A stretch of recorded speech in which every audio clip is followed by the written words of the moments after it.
Hey everybody. So I'm coming in to give a Tuesday update. I did a live stream yesterday, but I did it without using StreamYard, and that was a mistake because the upload after the live stream completely failed, which is so frustrating because I did an hour-long live stream. I managed to get on Aaron's members only live today and ask him the question of what I needed to do to get more eyes and more viewers on the page. Sorry, I've got leftover cookie in my teeth.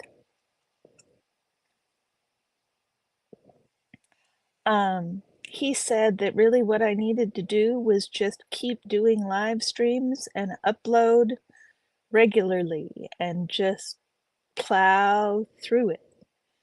So that is what we are going to do. We're going to find time every day to come on in here and chat with you guys and see what y'all have to say. I'll get really adept at talking to a blank camera with nobody here, just figuring out what's going on. Um, Hi, welcome if you're new here. So, what's new? I have been doggedly chipping away at my homework, and I got one of the assignments that's due tomorrow turned in. I'm not sure how well I did on it, but it's done and it's turned in, and that's going to be good enough for now. And I've got a um, my second assignment, my presentation that I've been working on, and I'm going to run through a few more times this evening to figure out where I'm going wrong on it. Maybe I'll run it a few times with you guys if you want. And just get that puppy down so that it comes out with some degree of fluidity tomorrow. So those are the exciting if you want to call those exciting um, things. Take my reading glasses off. So that's about all I accomplished. I went to work, but it only ended up yesterday, but it only ended up being a few hours. And so that's going to be a problem because I need to get my hours in and I may be short on hours this week. So I don't like that one bit. I'm stressing a bit about that. I'm stressing about the finals I have to finish up for next week. There is just a lot on my plate right now. I'm stressing about the fact I haven't been journaling regularly. Hi, Lisa. How are you? It's so good to see you. Stressing about the fact I haven't been journaling regularly lately, but I'm too worked up and anxious over the homework that I have to do to sit down and take the time to do the journaling. So, in some ways, this is going to serve as my journaling, at least intermittently. You guys get to watch me just talk my issues out online.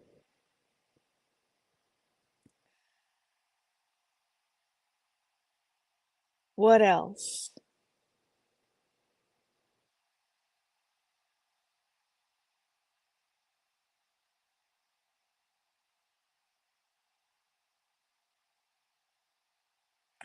Lisa, what time are you thinking about for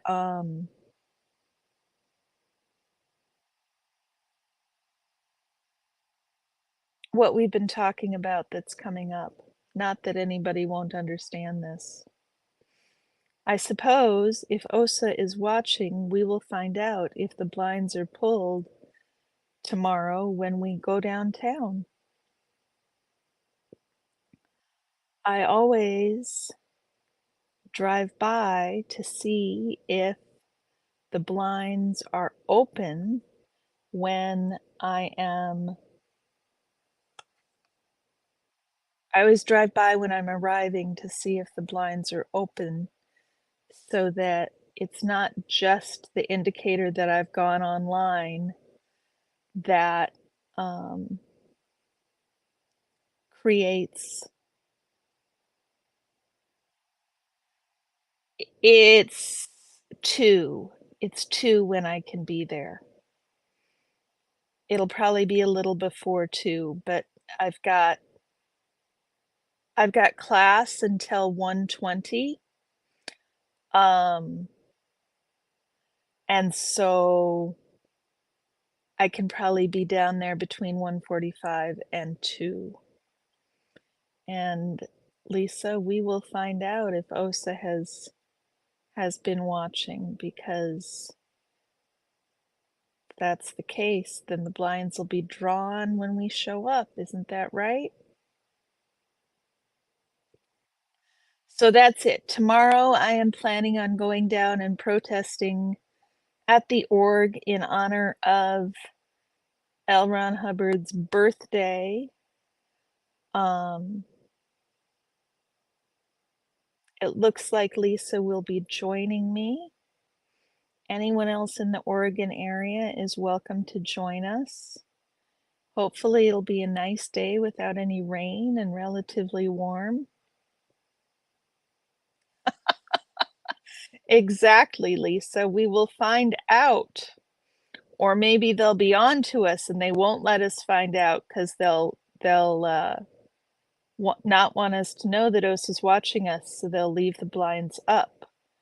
See, we don't know for sure.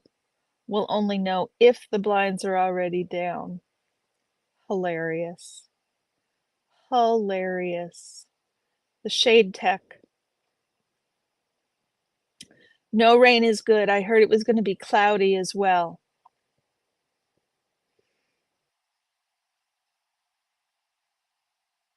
So, Lisa, are you busy? Do you want to sit and listen to me run through this presentation I have to do for my class tomorrow?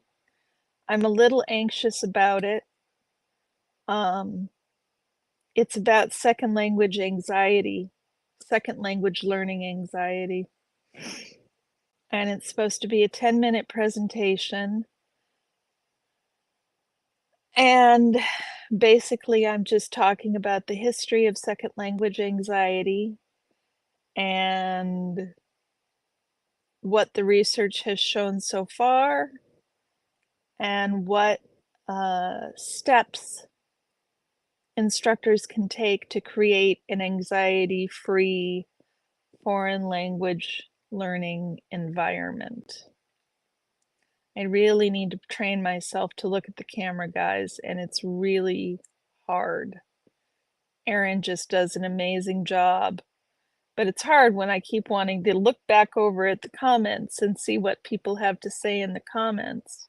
And then I get distracted staring off into space thinking about what I'm going to say next, which is probably not where I should be staring. I should be staring off into space right about there, huh? So, one thing I did want to talk about is this. Oh, now I'm going to lose you. This email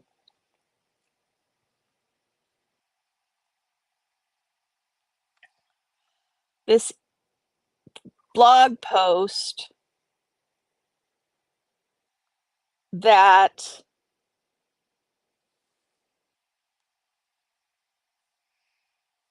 yeah, I hate trying to look at the camera too. This blog post that was referenced that I will send the link to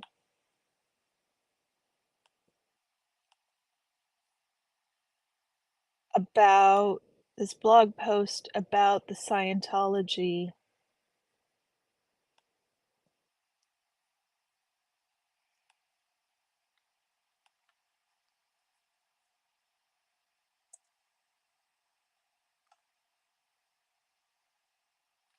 Does that come through as an actual link you guys can click on?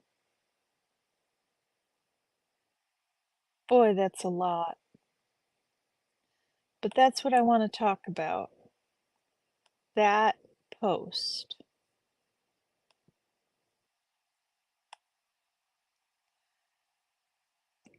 It says the activist fandom and the defanging of the anti-Scientology movement. When activists become fan objects and history becomes narrative, the cause becomes secondary.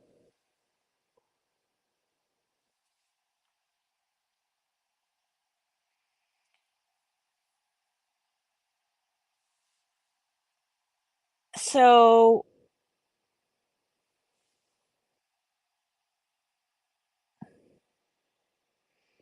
it says many of the people who have spent years speaking up were executives and worked within the organization. Their history has been part of their public personas, and it's not something that's been shied away from. Sorry, I'm getting a text message.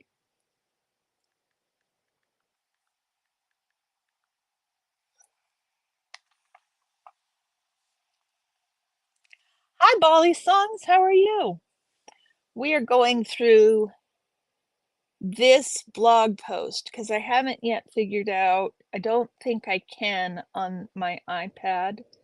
I don't think that I can share my screen. I haven't figured out how to do that yet. So we're going through this blog post that Mike Rinder referenced on his page. So here's the sentence. The tireless and decades-long efforts of the anti-Scientology crowd have made it of particular interest to me, and it's one of the spaces where many of the people who have spent years speaking up were executives and worked within the organization. So I think there she's speaking about Mike and Mark and Claire and Aaron. Well, not necessarily Aaron, because Aaron wasn't an executive. Says their history has been part of their public personas and it's not been something that's shied away from. I think that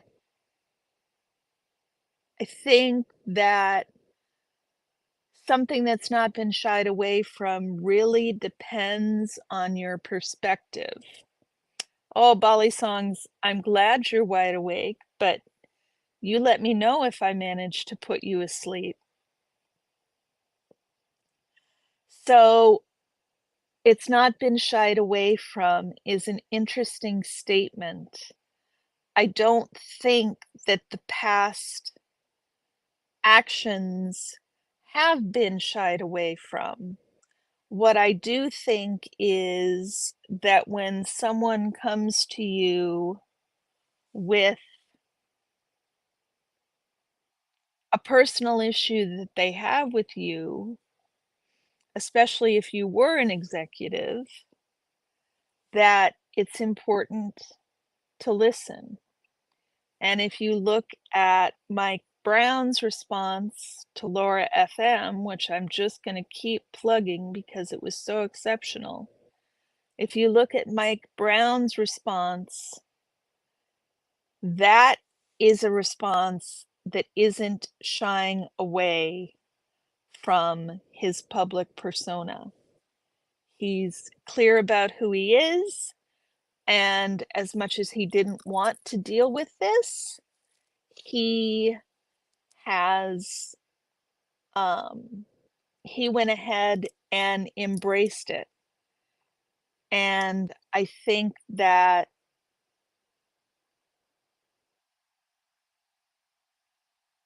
there is a difference between embracing your history and shying away from your history. How do I wanna say this? Lara was part of Mike's history, even if Lara Lara's experience of Mike's history are different than Mike's experience of Mike's history, and that is what needs to not be shied away from,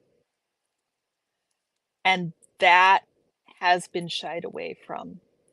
You don't get to hide behind your status to avoid listening to someone who's got an issue with their history with you.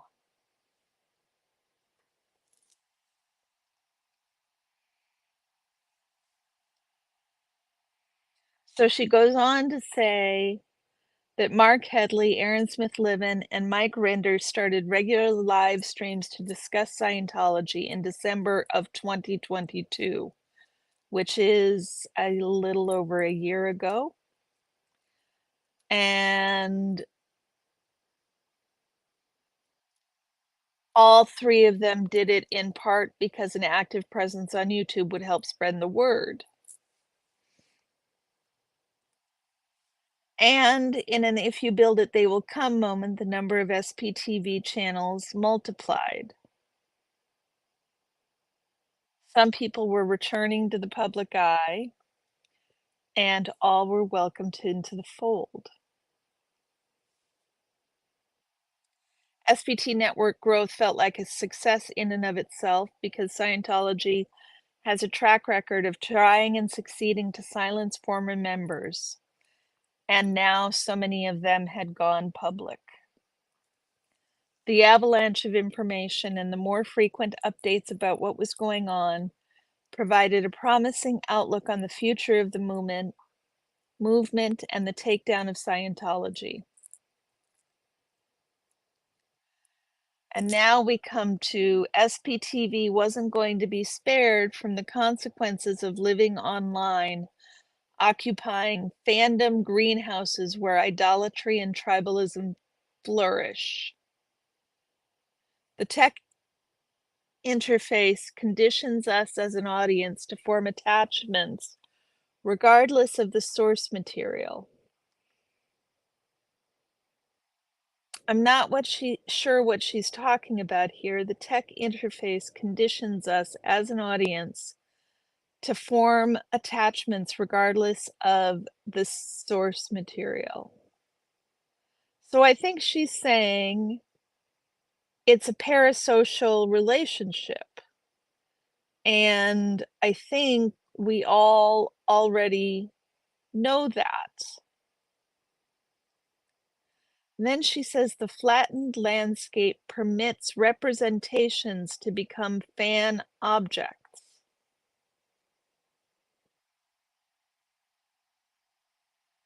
And the process of creating a network community gives rise to a networked audience. So what she's saying is everybody in SPTV has the same audience. You were just typing that. Oh, you were just typing parasocial relationship Bali songs? Yeah, she's using awfully big words to talk about parasocial relationships. And now she says the flattened landscape permits representations to become fan objects. All you need is a community dedicated to it. Well, didn't we have a community dedicated to it before all of this? We did. And yes, a network community gives rise to a networked audience, but not entirely. Because, first of all, Aaron has a lot more subscribers and a whole lot more viewers than a lot of the rest of us have. And that is a direct result of the daily work that he has put into growing his channel. I don't expect to have an audience as big as Aaron's, and I actually hope to grow an audience beyond Scientology because Scientology is not what I want my every waking moment focus to be.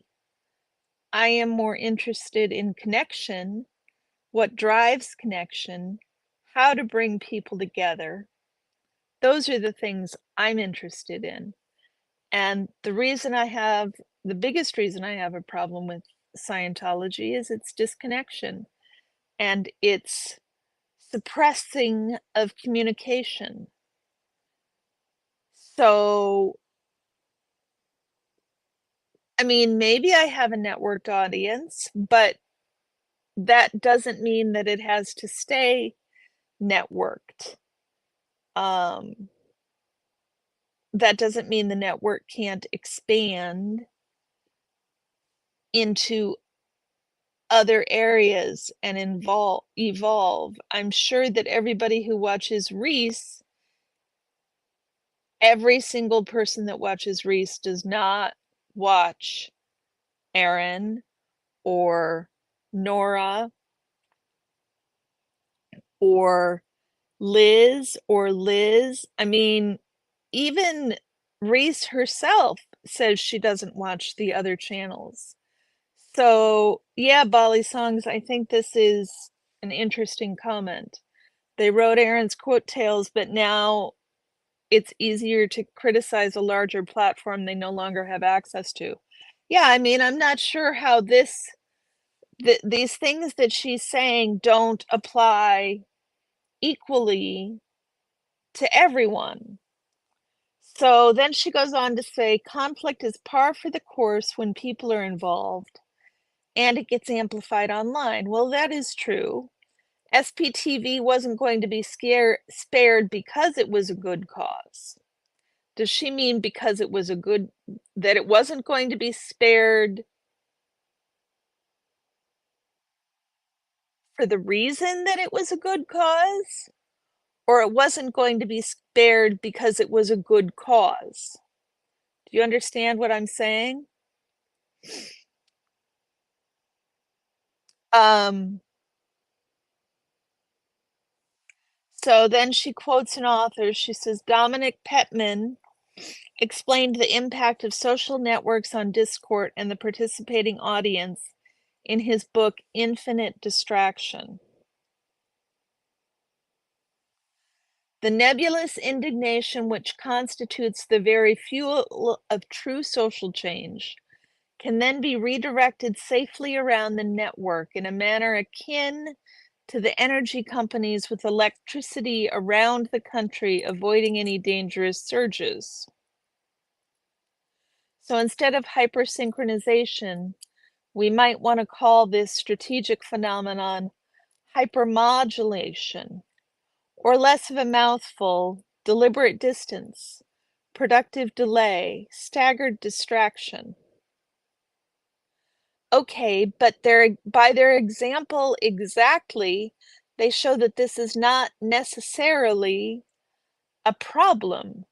The whole issue of a network is it is deliberately non-connected.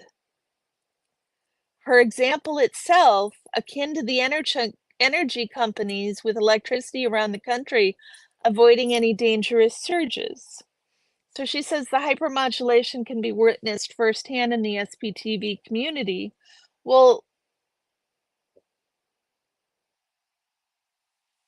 redirected safely, the very fuel of true social change can then be redirected safely around the network. I think what she's saying is that we just like to feel like we're doing something, and watching makes it feel like we're doing something.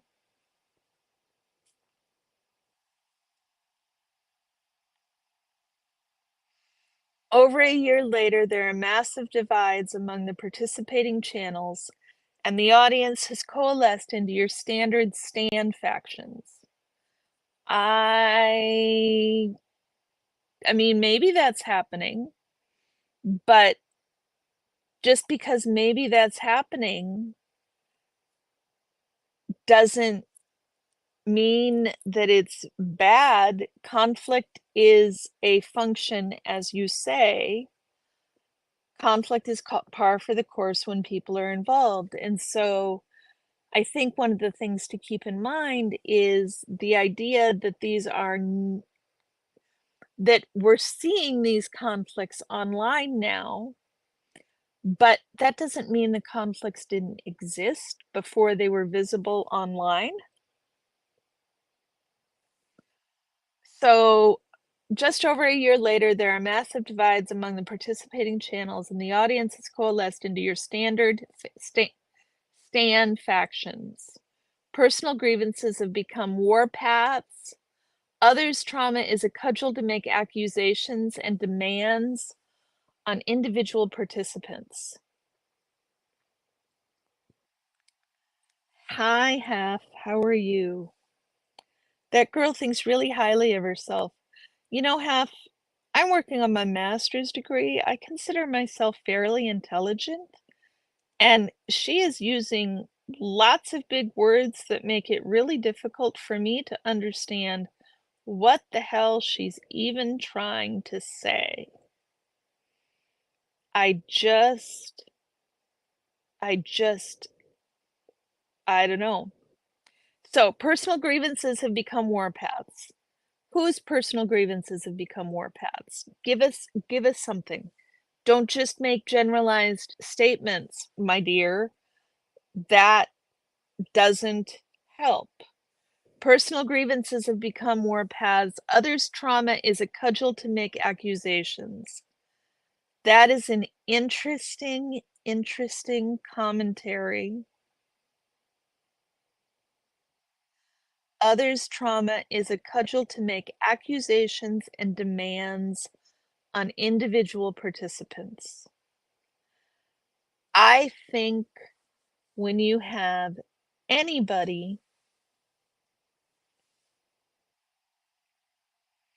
anybody who's gone through trauma and feels like you've contributed to their trauma,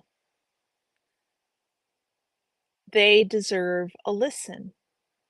And Mike has admitted contributing to people's trauma. Now, Miriam clearly thinks that Mike contributed to her trauma. Whether or not Mike thinks that he did that is obviously unclear, but he's certainly avoiding it. So I'm just going back to referencing again Mike Brown's handling of someone who thought that Mike Brown contributed to their trauma, namely Laura FM's trauma. Laura thought that Mike Brown had contributed to her trauma, and she was not happy at all about Mike Brown being online. She was going to go after it. She said this so herself. Mike Brown took the opportunity to listen to what Laura had to say. And whether Mike Rinder has done that for Miriam, whether Mike Rinder thinks he has done that for Miriam or not, it's clear that he hasn't done it in a manner that's sufficiently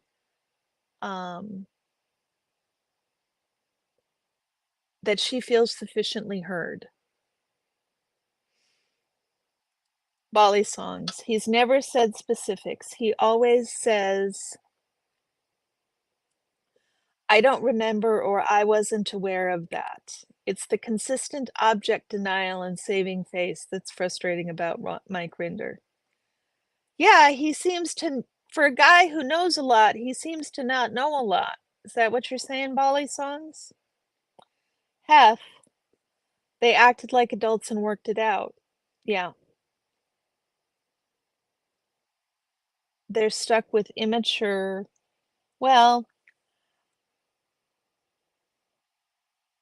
I think that I'll give them sort of a pass for being immature considering how long yeah, that makes more sense, Mike, Mark, and Claire. Thanks, Hef.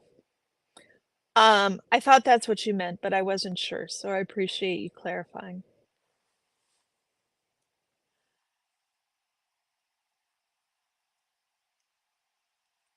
Immature is sort of to be expected because I think that coming out of Scientology, one is gonna tend to have an immature, self-centered mindset.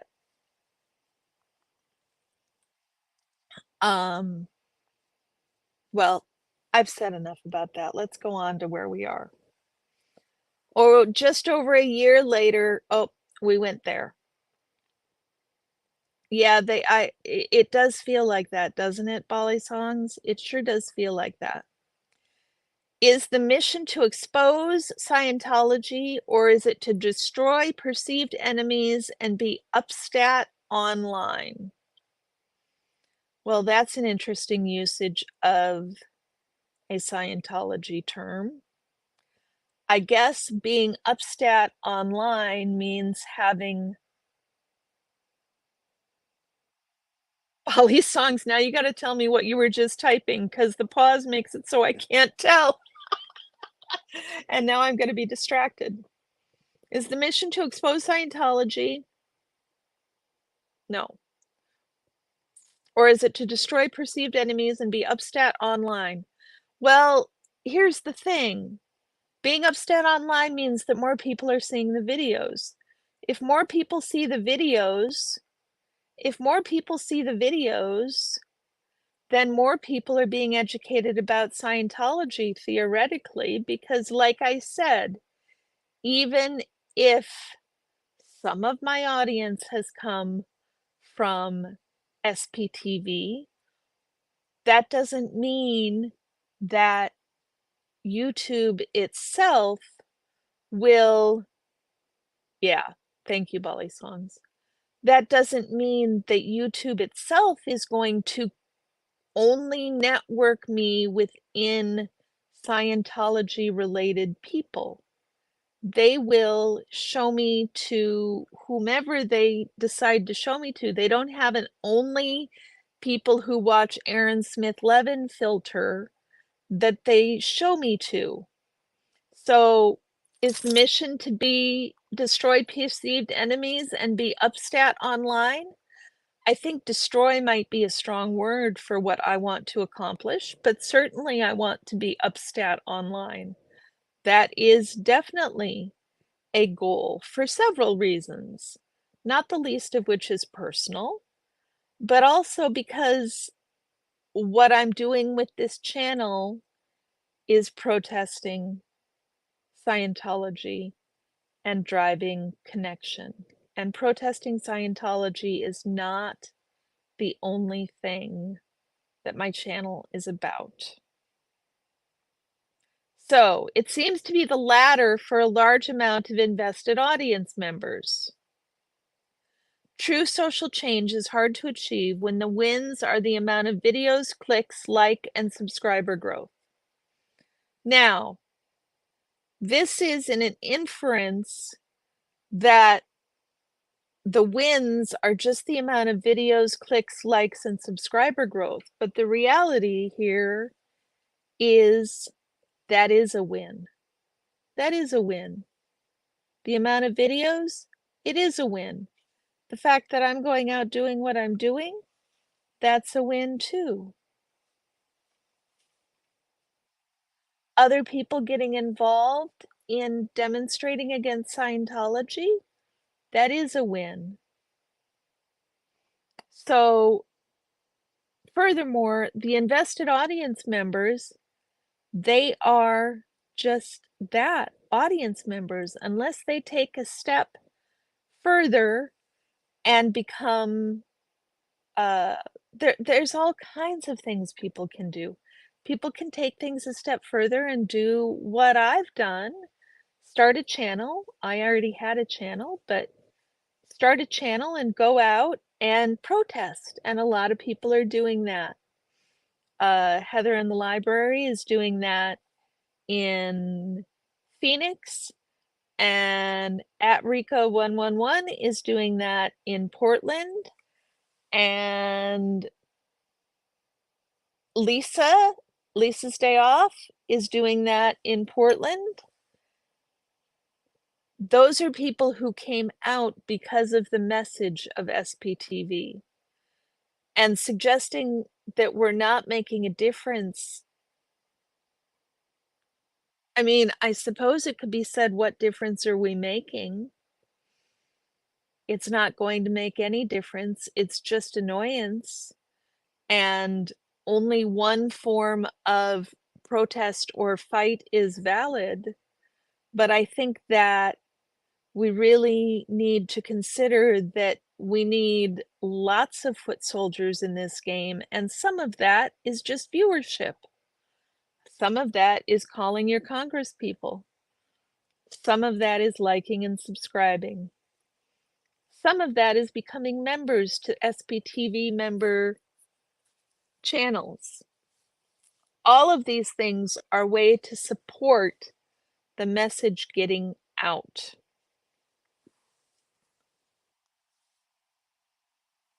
There is little difference between this type of thinking and the stands who proclaim their fave outsold whenever someone else is discussed.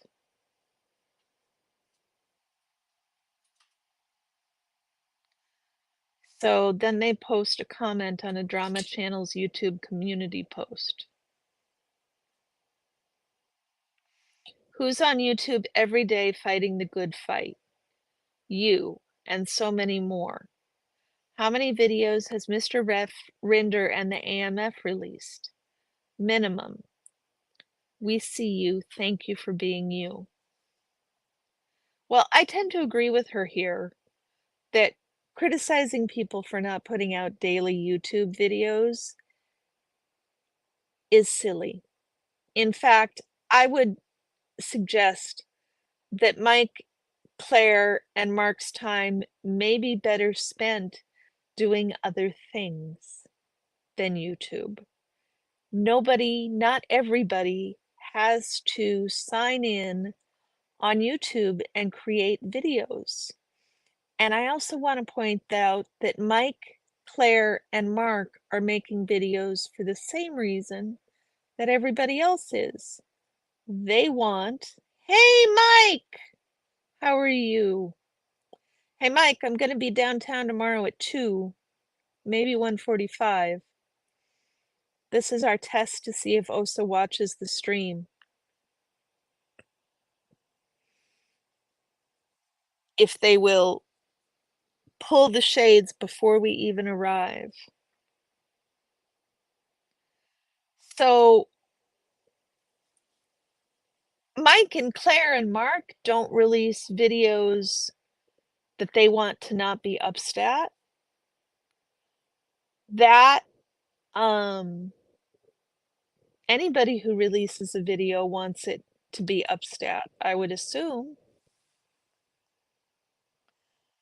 So next paragraph.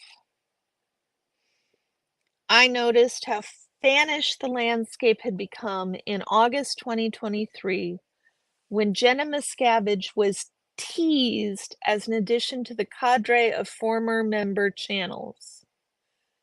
Teased as an addition. Very interesting. Jenna is the niece of current leader David Miscavige and left the cult in 2005 and published a book about her experience in 2013. Aside from the standard publicity circuit around book releases, she stayed out of the public fight, so her joining the SPTV lineup was a big get. Oh, we're not going to get through this article today, you guys.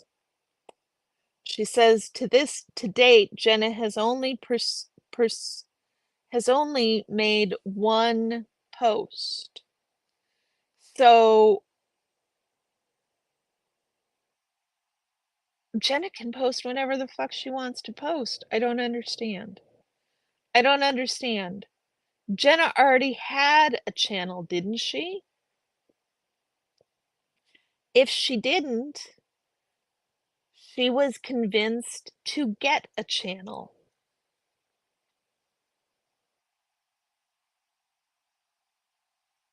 That's her decision. She is a grown-ass adult. Suggesting that she's just a get for SPTV suggests that SPTV is trying to get people, and I think SPTV is just trying to increase the bandwidth that the message is heard at, increase the number of people that are hearing about the abuses of Scientology, increase the number of viewers that are hearing about the abuses of Scientology. So she goes on to say that Jenna's welcome gift, in quotes, was going to be a high subscriber count as people were directed to subscribe to her channel in anticipation of her participation. And when her first and only interview was posted, viewers were urged to watch it on her channel to increase the logged watch hours, pushing her towards monetization. Okay, and I don't understand the point here. Jenna decided to start a channel because she wanted to get the word out more. And when she announced when she announced her channel starting, people went over and subscribed. Did other people say, go subscribe to Jenna? Yeah, people said that. You know what? I tell people to go subscribe to Mike G503, to Lisa's Day Off, to Heather in the Library. I tell people to go subscribe. And y'all killed it. You went over to oh, now her name's escaping me, and I already said it once. I posted about somebody who was needing more subscribers so they could live stream, and y'all made it happen. So she can now live stream. That's so cool. And so suggesting it's a welcome gift and that it's wrong to suggest viewers watch it on her channel and explain why, I really don't understand what the problem is here. This type of encouragement isn't new to the scene. Live streams were simulcast on all participating channels. I mean, all participating channels? There have not been simulcast live streams on all SPTV participating channels. That's just not been a thing. People were encouraged to watch all of them to distribute their support equally. The cross promotion was consistent and added to the supportive aura of the movement. It's an easy call to action and it results in the satisfaction of getting something done. So what she's saying is what we're doing is basically empty. It's just feel good activism. Okay, now she says it here. Asking for she's built it up as ominous, and now she's going to say asking for the audience to assist in getting to these milestones is not ominous or suspicious, it's playing by the rules. It's straightforward, and asking for like, subscribe, comments, participation is a necessary part of establishing a foundation on social networks so that you can have an impact. Exactly. If you want more people to know about the abuses of Scientology, you need to be favored by the algorithm. Boy, it took her a lot of paragraphs of insinuating otherwise to state that. These types of rituals are also how attachment is engendered. Yes, that is how parasocial relationships happen. That is not new. It's always been parasocial. Your commenting on it is indeed parasocial. Live chats and live chats and direct interactions with the people involved also trigger attachments and fuel donations of super chats, merch sales, and Amazon wishlist fulfillments, as well as sending in homemade gifts. Homemade gifts that I would argue that Mike, Mark, and Claire also received. Amy Scobie, Matt Pesh, all of these people also receive super chats, merch sales, wish list fulfillments, and handmade gifts. The effort, time, and money that people spend fuels the asymmetrical relationship between fan and fan object and allows for idolatry to flourish. And as soon as idolatry is in the mix, crises of faith are on the horizon. So the next subject heading here is content farming trauma. It says, it didn't take long for my YouTube homepage to be littered with drama channels that were reacting to SPTV content and pitting people against one another. This is how I learned interpersonal conflict was being farmed into content and flooding the frame. Okay, so you say interpersonal conflict was being farmed into content. That suggests that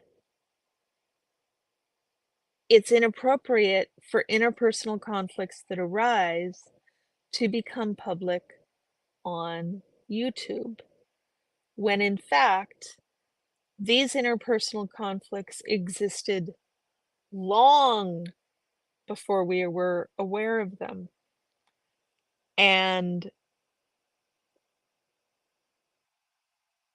while they may drive engagement to a point, I think most people would prefer not the drama. Although, to be fair, drama does drive engagement. I asked Aaron a question today about how to get my watch hours and my views up because and the reason is because Portland is not providing the exciting content that Denver has received, that Austin has received, that is going on in LA. Portland just pulls the shades. They don't even call the cops on us. Which is fine and good. I'd prefer not to have the cops called. But it also means that my content isn't necessarily as engaging as Denver or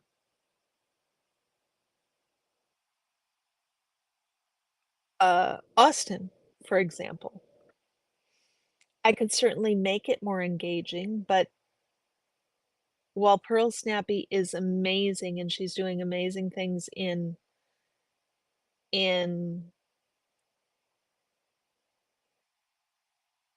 Austin,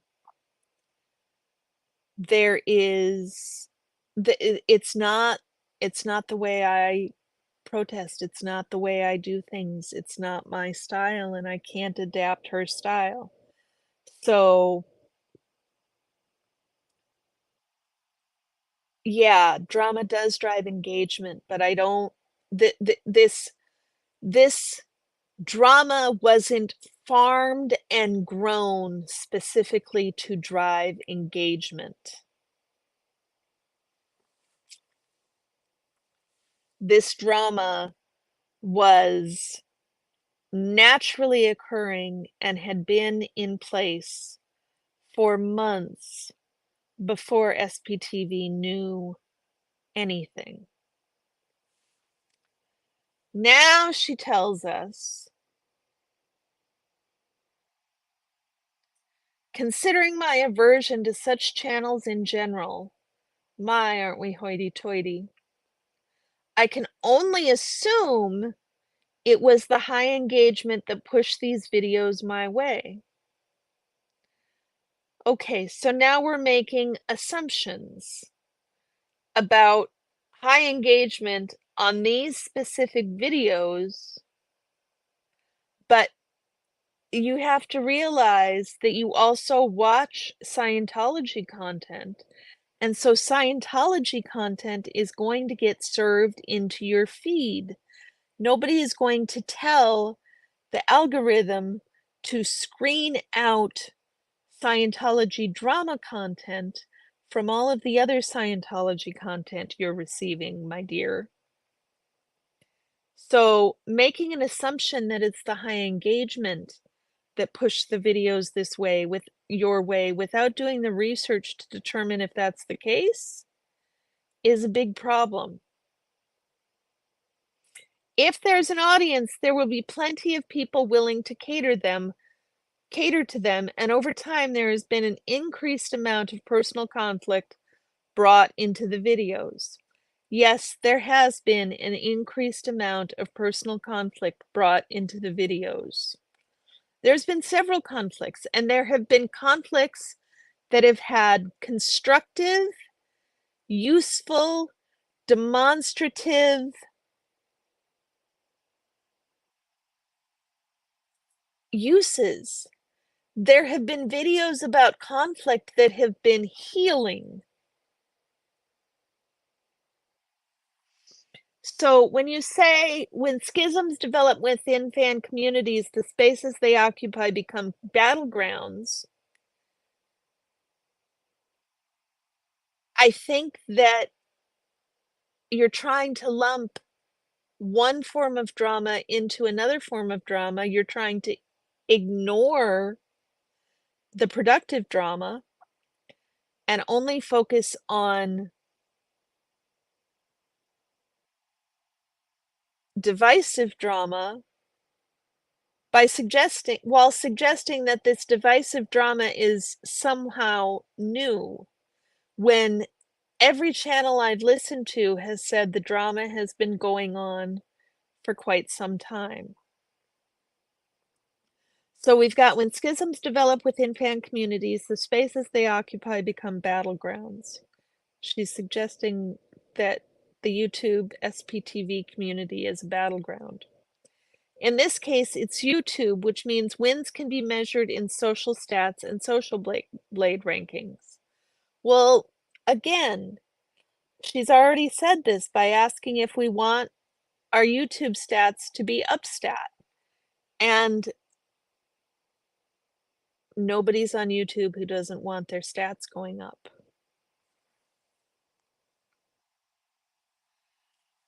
Now she says something that might be useful. With the flattened digital space, discussions about tangible steps to address the root problem, Scientology itself, share the same space as horizontal conflict. So I think she's saying discussions about Cull Blue 64. I hope to go out with the nice weather going up, but finals week is next week. And so I am just drowning in homework. I'm not sure how many times I'm going to be able to go out next week. I'm planning on getting out tomorrow, probably sometime around 2. I should probably just schedule the live stream. And we'll see what happens downtown. So the discussions about tangible steps to address the root problem, Scientology itself, share the same space as horizontal conflict. Yeah, that's called complex dynamic systems. Of course they do. Nothing exists in a vacuum, and there's no way you're gonna make it exist in a vacuum. There are always gonna be interpersonal conflicts because, as you said earlier, people are involved. And unless you address the conflict and take steps to address it head on, either on the video, which was actually great with Mike Brown, or you address it between each other privately. But suggesting that the horizontal conflicts get in the way of the discussing the tangible steps to address the root problem is kind of silly because that's always a thing. You have that with any goal you have. The opposition is a malleable target, and it's easier to feel successful when the mission is on a closer front. So, does that mean that the opposition becomes each other and it's easier to feel successful because you're more invested? And it's cathartic, at least temporarily. I mean, yeah, it's cathartic to go down to the org and make them shut their blinds, have them deploy shade tech. That is cathartic. Righteous anger is mobilizing, and for an already invested audience, it's incredibly easy to slip into offense. I mean, they're already invested in working against Scientology, and I think what we're seeing is people objecting to a style that is not playing well with many people.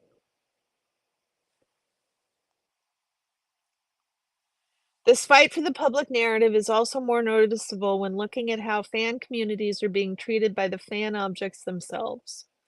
There currently are multiple channels that have switched from targeting Scientology to targeting each other. I mean, give me some examples. Multiple channels? How many is that? How long have they had a channel? What's their reach? What's their engagement? Are they succeeding at this? Are they getting more viewers?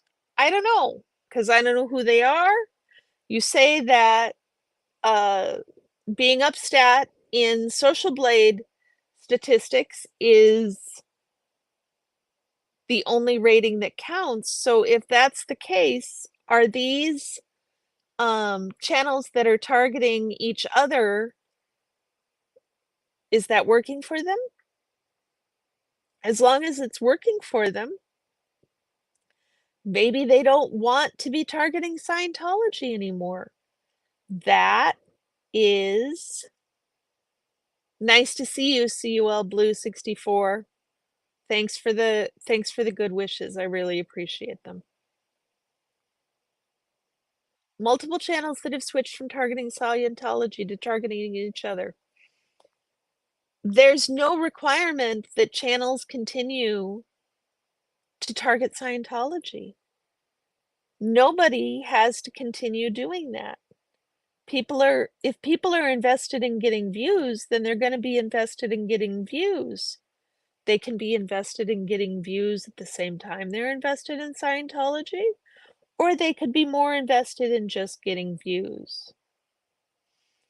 It seems to me if you're putting out 5 videos or 3 videos or 1 video a day or even a week that's anti-Scientology, that you're targeting Scientology in the way that you can. A Discord server has become nemesis to some of the involved pundits. It has been referred to as a cesspool, and individual users have been called out in videos accused of various offenses brought on by games of telephone. Well, that is a whole lot of very diffuse and obscure references. A Discord server, which Discord server where, has become nemesis to some of the involved pundits. Okay, involved how? Why is it the nemesis? What's going on that's made a problem? Are they just making things up wholesale?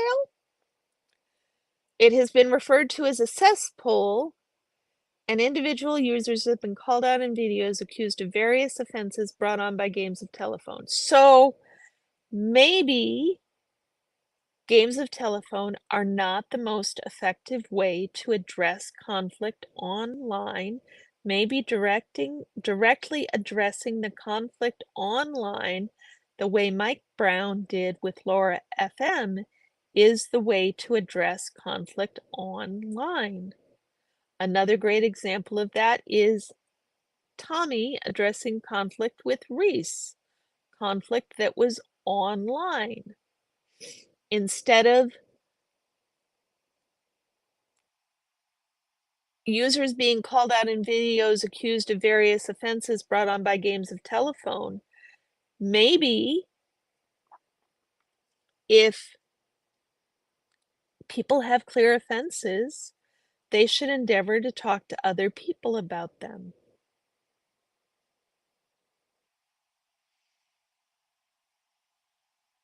The infringement on a space that is intended for fans to converse is a redirect of attention that makes little sense in the grand scheme of things. I mean, that's your opinion. Other people can have different opinions about the Discord. Not everybody has to have the same opinion.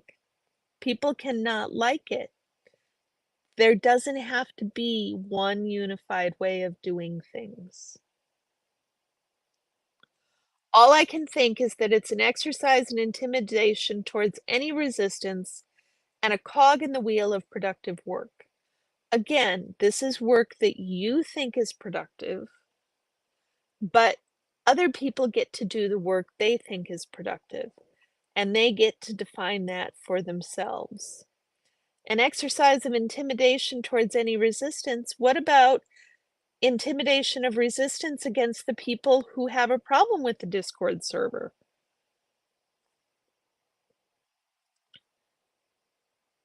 They're resisting the Discord server. Why?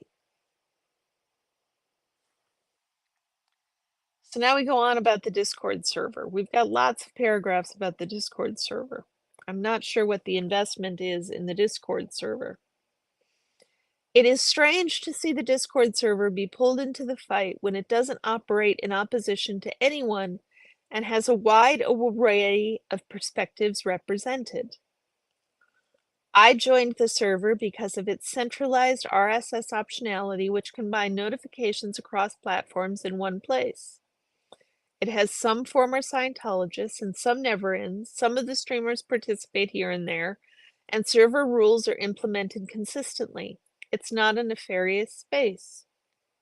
Okay, that may be your opinion.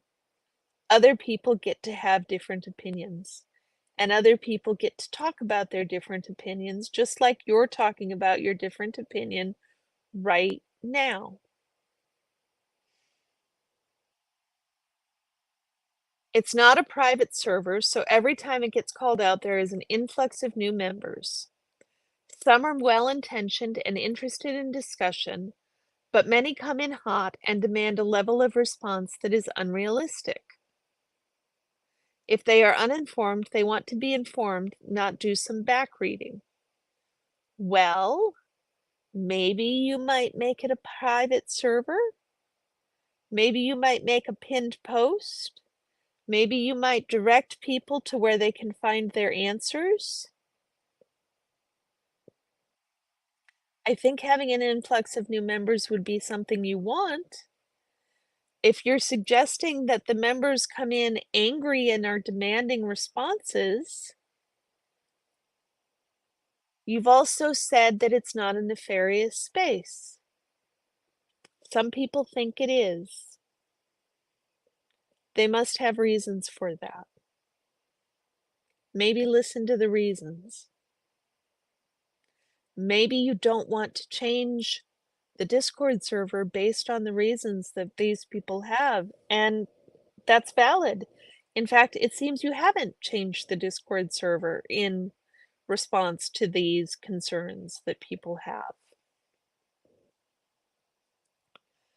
So she goes on to speak about the Discord server by saying, this means discussions will consistently stagger and be repeated ad infinitum as we are hypermodulated. All with the big words.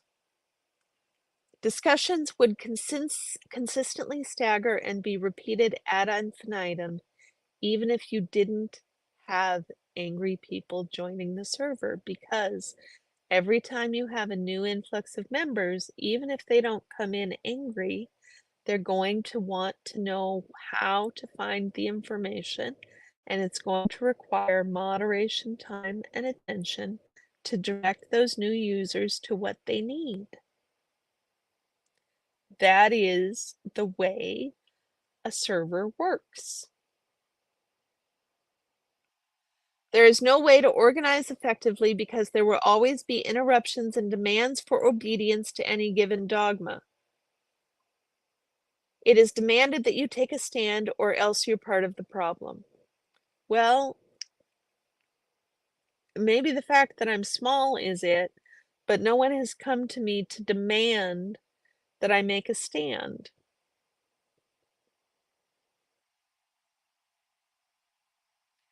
You don't have to make a stand. You can ban people from your server, and you have done that. That is a valid thing to do. People get banned from streams all the time. That's what moderation is, and the Discord server is welcome to use it in the best way that they see fit. Bye, Lisa. See you tomorrow.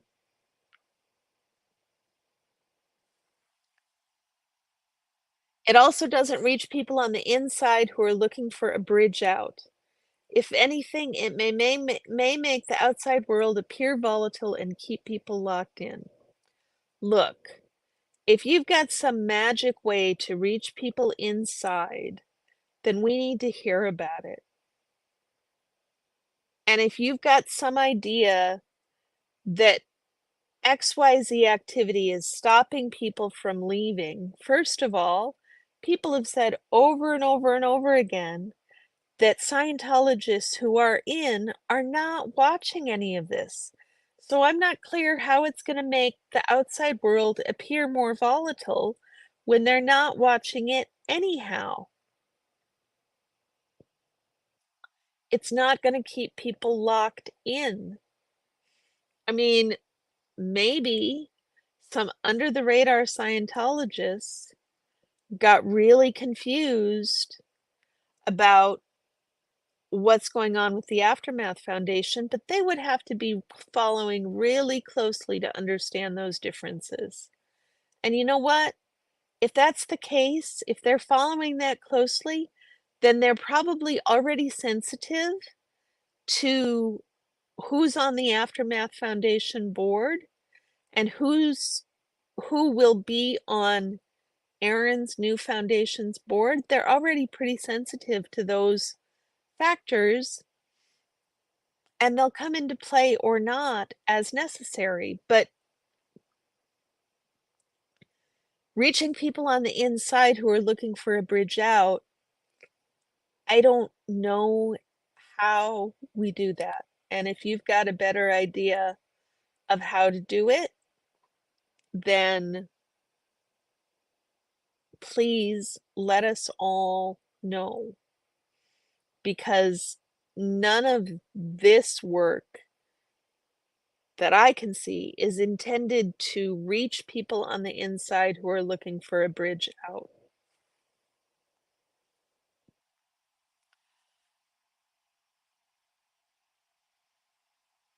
So now we come to the heart of it. There have been multiple cycles of drama and intensely polarized discourse over the last 6 months or so. Presently, the chopping block is inhabited by Mike Rinder and the Aftermath Foundation. Secondary targets are being accused of covering up his crimes, even though Rinder has disclosed plenty of past abuses himself. That is what is most befuddling to me. No executive from Scientology has clean hands. Many of them have perpetuated abuse and doled it out because that is simply how destructive cults work. And since many of those speaking up were higher-ups, of course they have sullied track records. Well, let me tell you something. I haven't seen anybody suggest that Mike Rinder is the only person who's done destructive things in the cult. I've seen Mike Brown cop to doing destructive things in the cult. I've seen Natalie cop to doing destructive things in the cult. I've seen who else? Nora cop to doing destructive things in the cult. I've seen Liz Ferris cop to doing destructive things in the cult. So this comic, did we all do terrible things in a cult? No, it's Mike Rinder who did it all.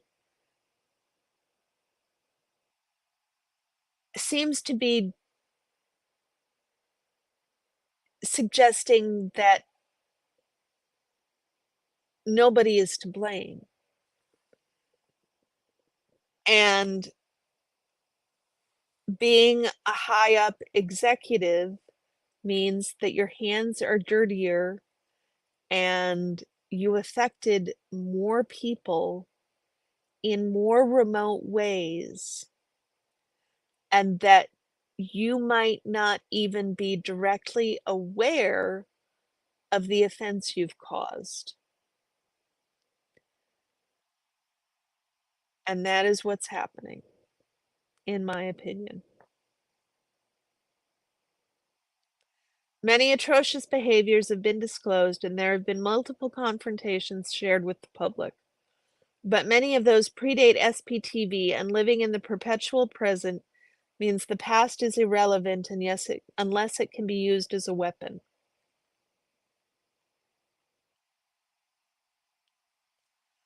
I am not even sure what that paragraph means. If anybody can help me, that would be lovely. Many atrocious behaviors have been disclosed, and there have been multiple confrontations shared with the public. But many of those predate SPTV, and living in the perpetual present means the past is irrelevant unless it can be used as a weapon. The demand for accountability and transparency isn't a problem in and of itself, but it can't be achieved in the public forum, in the public sphere. Okay, why can't it be solved in the public sphere? We're in the public sphere. The conflicts spilled out into the public sphere. And it was directly Mike Render's actions that made these conflicts spill out into the public sphere. I suggest, had Aaron not been kicked off the board of the Aftermath Foundation, we still wouldn't be discussing many of these issues. And people need to be allowed to describe their trauma freely. And they get to talk about who they think made a difference in their trauma. So that's what she says. It's perfectly reasonable that people who feel they were victimized by Rinder and others have grievances against him. But turning it to a public spectacle has no endpoint and cannot be counted on for closure. I mean, you're absolutely right. Nothing can be counted on for closure. Turning it into a public spectacle may or may not have an endpoint. Laura FM and Mike Brown's public spectacle had an endpoint. Reese and Tommy's public spectacle had an endpoint. There's no guaranteeing that turning it into a public spectacle means that it doesn't have an endpoint. It certainly can't be counted on for closure, but nothing can be counted on for closure. I would agree it's perfectly reasonable that people who feel they were victimized by Rinder and others have grievances. They have grievances. Their grievances haven't been addressed sufficiently through private forums, and so it's become public. Just like Mike Rinder's grievances against Aaron were turned into public spectacle. They didn't need to be.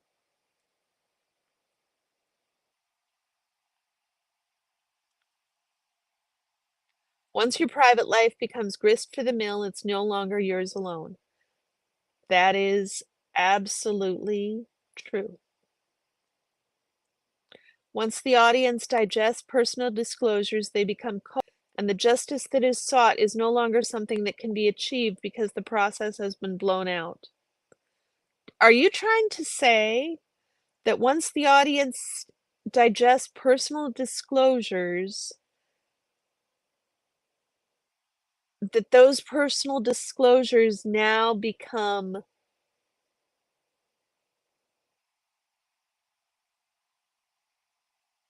partially owned by the audience? Okay. And the justice that is sought can't be achieved because the process has been blown out? What process? Blown out how? Again, if somebody can explain these words to me, I am just not getting it. We are almost at the end, y'all. In one way, the fandoming of the space is also the mainstreaming of it. Excellent. Excellent. Having this go mainstream is the best thing we could do. It's attracted enough people who want drama and high conflict without being invested in the context and history of it all. How do you know this? By what measurements are you using to say this?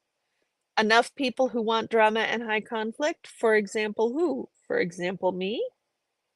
I mean, I must be going off high drama and high conflict because I'm dissecting your essay here in front of 5 people.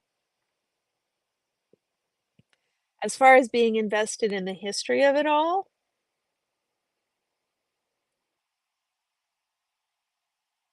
I was in a Scientology adjacent group for many years and have seen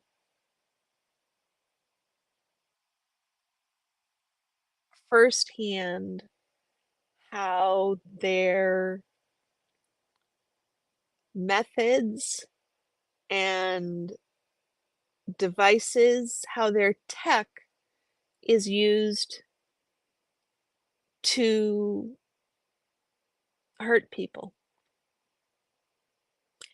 And hurting people is not the reason I became a part of that organization.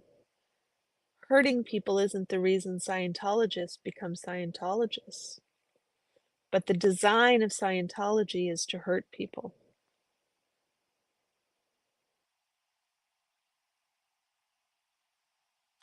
So I am invested in the context and the history of it all. I'd like to know by what measure you suggest that people are invested enough to be valid participants.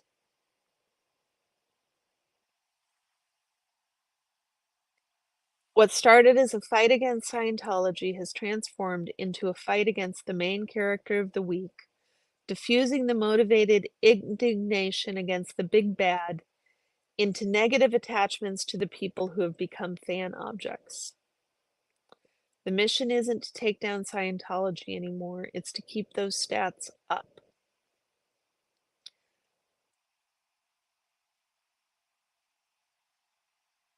I'm not sure you're saying what you think you're saying. I'm not sure what you're saying. I read the whole thing.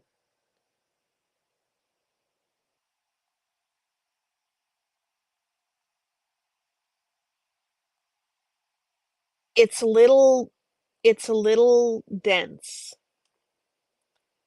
and she has a footnote here that I didn't catch. Oh, where she says there have been multiple cycles of drama and intensely polarized discourse over the last 6 months or so. Presently, the chopping block is inhabited by Mike Rinder and the Aftermath Foundation. And the footnote says, at this time, the Aftermath Foundation is the only one dedicated to helping people leave Scientology. I would continue that Aaron Smith Levin has said that he is forming a second foundation dedicated to helping people leave Scientology. And as soon as the nonprofit paperwork is approved by the state, he will announce that foundation. So again, you're making divisive statements without giving all the facts. I just, I really, I don't know. What do you guys think? What do you guys think about this blog post from a month ago?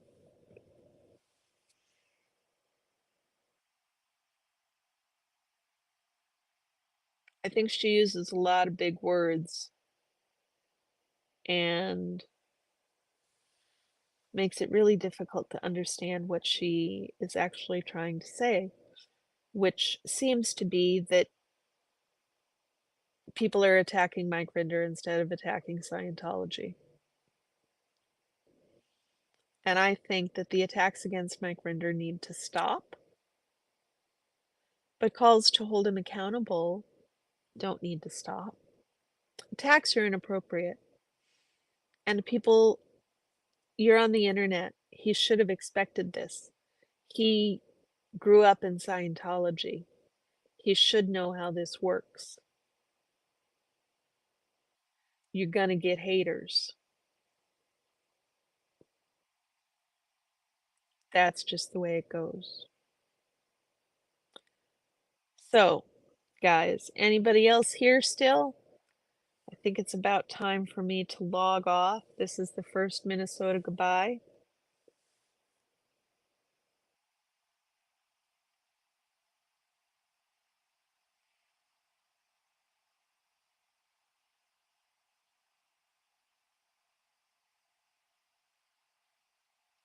Since I've got a couple of you guys still here, and it's buried at the end of the live,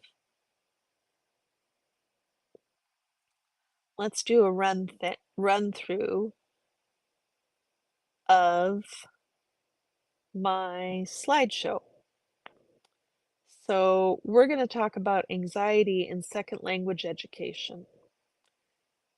And we are going to start off with the definition of anxiety. We're going to discuss the effects of anxiety and the types of anxiety.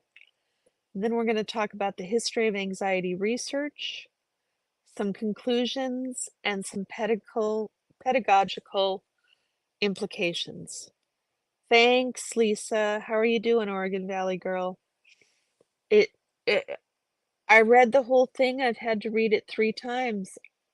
I'm in the middle of a master's program. It's not like I can't read complicated things, but her words just are so confusing.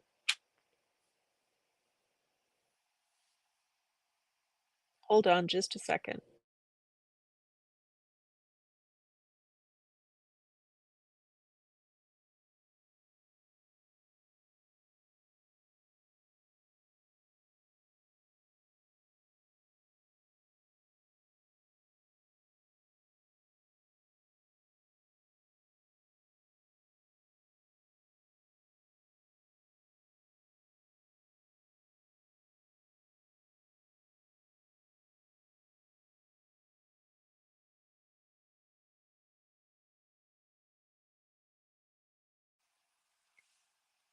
Hi, Lisa Love. How are you? Thank you for the love. We really appreciate it.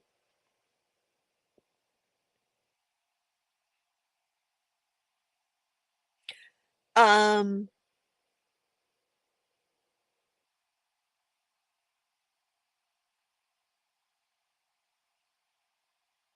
you both should know I will be downtown around 1:45 or 2 tomorrow if you wanted to come by for the Oregon for Elron's birthday, rather. So again, we're going to talk about the definition of anxiety. Now we're going to talk about the definition of anxiety. It's described as worry, unease about outcomes, apprehension, fear of making mistakes. The effects of anxiety are physiological, psychological, and behavioral. The psychological effects include constant worry, irrational fears, difficulty concentrating, feelings feeling tense or on edge, and irritability. Physical effects include increased heart rate, sweating, trembling or shaking, muscle tension, fatigue, dizziness, shortness of breath, and gastrointestinal issues like nausea or stomach pain. And behavioral effects include avoidance of certain situations or activities that trigger anxiety, seeking reassurance excessively, and difficulty making decisions.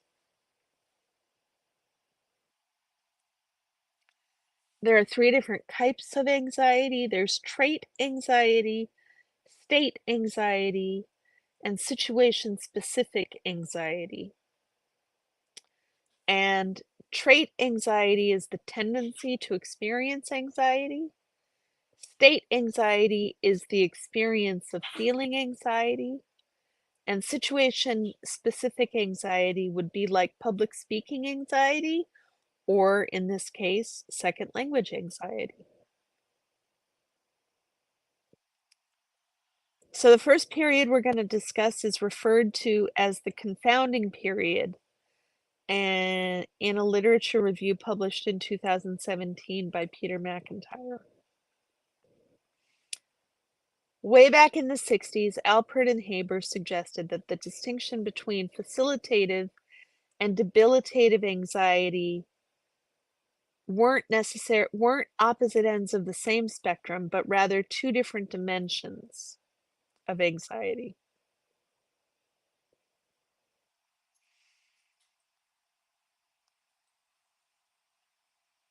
Lost my place. Sorry, guys.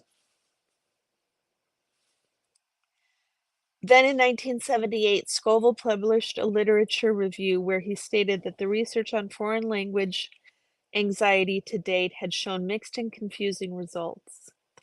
He suggested two things. First was to distinguish between facilitative and debilitative anxiety in research. And secondly, he suggested that researchers distinguish between trait and state anxiety, with, like I said, trait anxiety being the tendency to experience anxiety and state anxiety being the experience of feeling anxiety. And then Gardner in 1985 developed the socioeducational model of language learning motivation. And their concept of integrative motivation was tied specifically to language learning. Gardner thought that anxiety carried a strong likelihood of interfering with language learning, so he measured French classroom anxiety and French use anxiety in English students learning French, and within that model, there was found a consistent pattern of results about anxiety. Which brings us to the specialized approach that started in 1986 with the publication of the Foreign Language Classroom Anxiety Scale, which was developed by Elaine Horwitz. And Horwitz drew upon Scoville and Gardner, as well as her own experience working with anxious language learners and the input of counselors working with anxious language learners to create the scale. This approach to conceptualizing and measuring language anxiety is situation-specific, differentiating meaningfully from the state and anxiety we'd been discussing. This model of state-specific anxiety with a scale inspired a flurry of researchers looking at the sources of anxiety, the ways language anxiety might affect language learning, and the processes by which those effects emerge. These effects, Poppy and Kajabi have classified these as the effects of anxiety, the sources of anxiety, and conceptualization and operationalization. So the effects of anxiety are the effects on student learning, motivation, process and behavior, debilitative versus facilitative anxiety. Just to note, be careful of that idea of facilitative anxiety, and the effects on achievement. Sources of anxiety are divided into linguistic factors, learner internal factors, and learner external factors. So examples might be language aptitude, which would be a linguistic factor, multilingualism, which would be a learner internal factor, and a supportive classroom environment.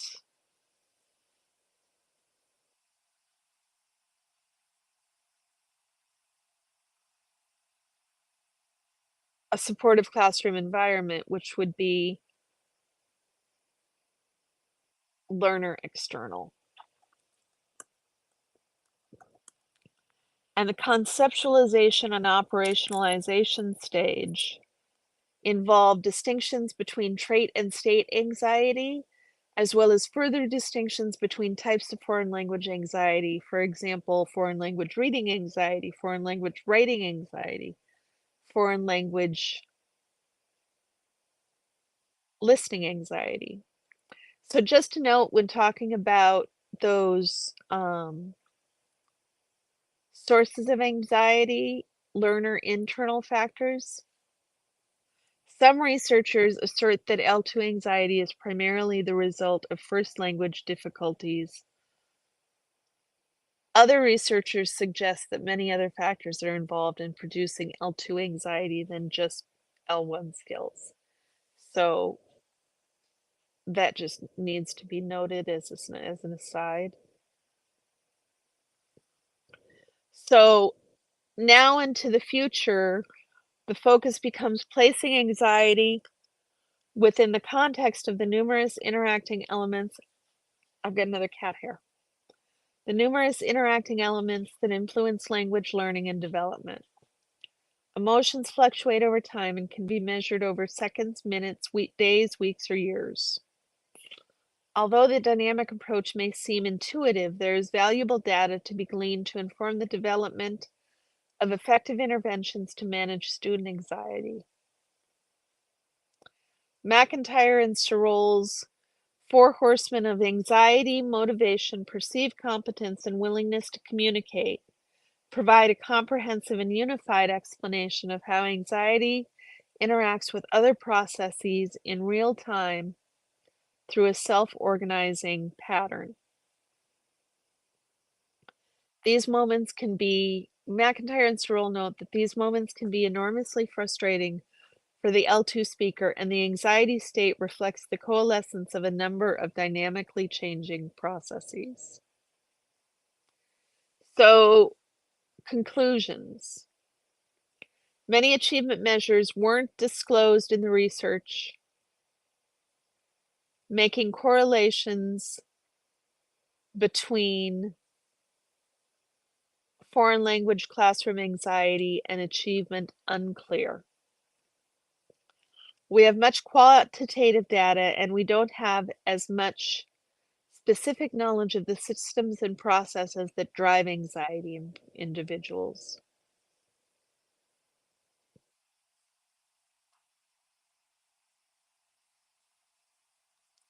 This information is valuable to show us what the process of anxiety looks like and its interaction with other variables in the student's life.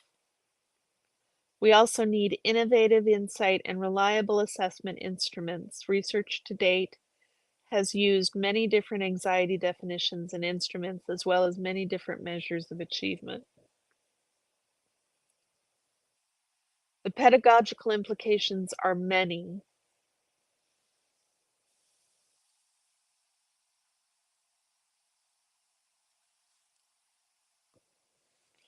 And references. So, if anybody's still here, did you even follow that? Did I make any sense?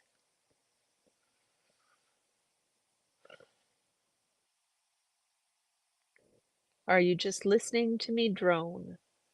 Because that could be possible too.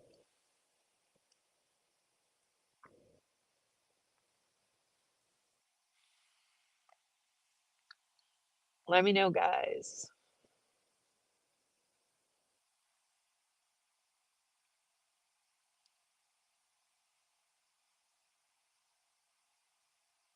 Anybody? Anybody here and listen to that whole presentation? Y'all aren't any help at all.